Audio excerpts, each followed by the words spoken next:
নমস্কার, রান্না বাই রত্নাতে আপনাদের সকলকে স্বাগতম। আজকে আমি একটু নতুনত্ব করে নিম পাতা দেখাচ্ছি। আপনারা তো বেগুন দিয়ে নিম বেগুন খেয়েছেন। আজকে আমি একটু কুমড়ো দিয়ে, কুমড়ো করলা হয় সেইভাবে কুমড়ো দিয়ে বেগুন দিয়ে একটু নতুনত্বভাবে করছি। আশা করি আপনাদের ভাল লাগবে। ভালো হয়, খুব ভালো হয় খেতে। আমি এই নিম পাতাগুলো একটু দিয়ে দিলাম। আজকে ঘি দিয়ে করছি না, আজ তেল দিয়েই করবো।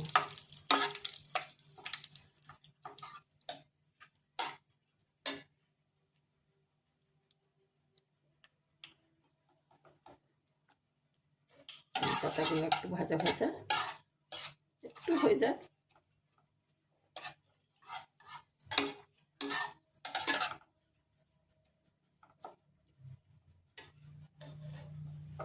ইচ্ছে করলে আপনারা এতে একটু কুচি কুচি করে আলুও দিতে পারেন।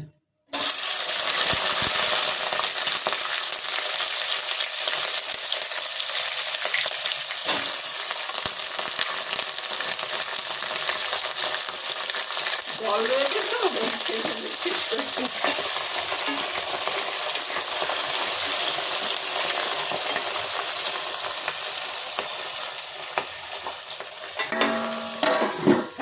চাপা দেয়া।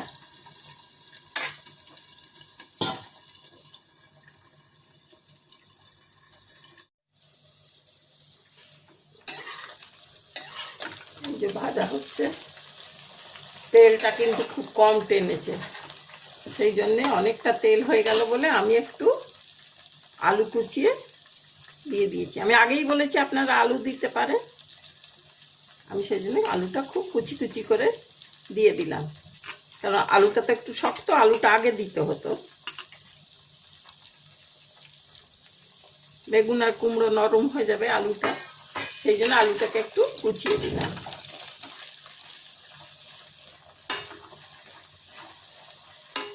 খুব ভালো খেতে হবে, ভাতে মেখে যা ভালো লাগবে না।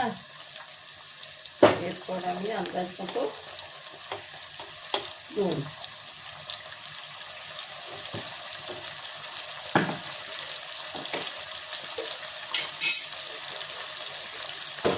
একটু হলুদ দেবো, আর কিছু দেবো না, অল্প একটু নামমাত্র হলুদ। নিম পাতাও খাওয়া যেরকম অ্যান্টিসেপটিক, হলুদটাও অ্যান্টিসেপটিক। এর মধ্যে হলুদটা দিলে একটু স্বাদটাও ভালো হয়। এমনিও ঠিক আছে, কিন্তু হলুদটা দিলেও ভালো লাগে, হয়ে যাবে। এর মধ্যে একটু মিষ্টি লাগবে, আপনারা একটু গুঁড়ো দিতে পারেন। আমি একটু আজকে চিনি দিচ্ছি।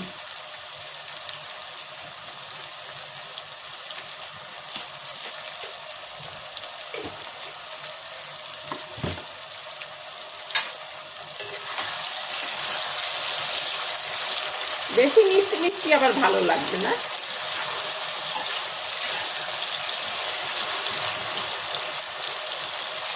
অন্যদিন বেগুনটা বেশি থাকে তো চোঁচো করে তেলটা টেনে নেয়, আজ তেল টানার নামই নেই।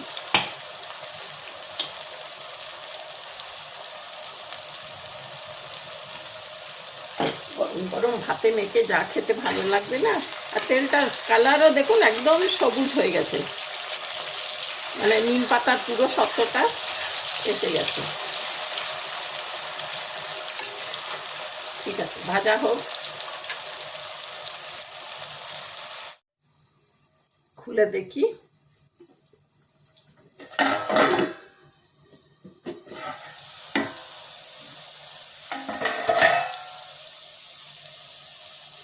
হ্যাঁ, হয়ে গেছে একদম ভাজা ভাজা সুন্দর, যা ভাল লাগবে না। তেল দিয়ে আলুও হয়ে গেছে বেগুন সব। আজকে একটা ভাজা ভাজা অন্য টাইপের হয়েছে, খুব ভালো লাগবে। অন্যদিন তো বেগুন টেগুন গলে গিয়ে অন্যরকম হয়ে যায়, এটা একদম স্পেশাল অন্য জিনিস হয়ে গেছে। খুব ভালো লাগবে। ঠিক আছে, আজকে তাহলে এখানে রাখি। আশা করি আপনাদের ভালো লেগেছে। আপনারা আমার চ্যানেলটাকে একটু সাবস্ক্রাইব করে দেবেন, একটু লাইক করে দেবেন। বন্ধু হিসাবে বলছি, আর কি বলবো। Thank you for watching.